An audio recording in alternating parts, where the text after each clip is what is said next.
देने के लिए आप सब एक हो जाएं। बहुत बहुत धन्यवाद।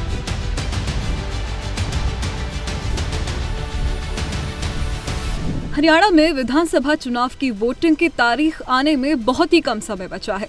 ऐसे में बात करें सत्ता में वापसी की तैयारी कर रही कांग्रेस की, तो उसने इन चुनावों में किसी भी तरह के नुकसान से बचने के लिए भूपेंद्र हुड्डा और कुमारी सैलजा के बीच तनातनी और मतभेद को सुलझाने की कसम खा ली है। इसी दौरान हाल ही में कांग्रेस नेता राहुल गांधी को सैलजा और भूपेंद्र हुड्डा का हाथ मिलवाते हुए देखा गया, जिसके बाद राजनीतिक गलियारों में चर्चाओं का बाजार गर्मा गया है। एक सवाल जो सभी के मन में उमड़ रहा है वो ये कि सैलजा हुड्डा के हाथ तो मिल गए, तो अब क्या इनके दिल भी मिलेंगे? वहीं दूसरा सवाल ये भी कि हाईकमान को आखिर क्यों भरे मंच से ये एकजुटता का संदेश देना पड़ा? के लिए आप सब एक हो जाएं। बहुत बहुत धन्यवाद।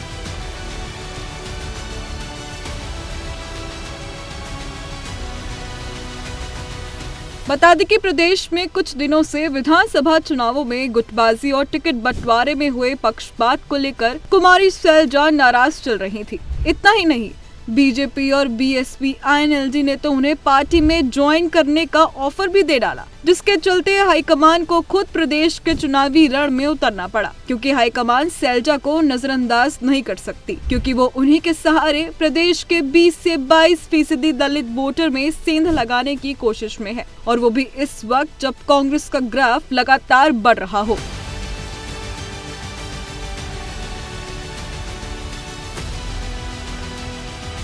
वहीं अब जब चुनाव में कुछ ही दिन बचे हैं, तो माना जा रहा है कि कांग्रेस कोई जोखिम नहीं लेना चाहती, इसीलिए राहुल गांधी ने भरे मंच से एकजुटता का संदेश दिया। वहीं अब जब चुनाव में कुछ ही दिन बचे हैं, तो माना जा रहा है कि कांग्रेस कोई जोखिम नहीं लेना चाहती, इसीलिए राहुल गांधी ने भरे मंच से एकजुटता का संदेश दिया है, क्योंकि ये बात किसी से छिपी नहीं है कि दलित वोट बैंक चुनावी नतीजों को प्रभावित करने की ताकत रखता है। यही वजह है कि कांग्रेस वोट डाले जाने से पहले इस विवाद का जल्द से जल्द निपटारा करना चाहती है।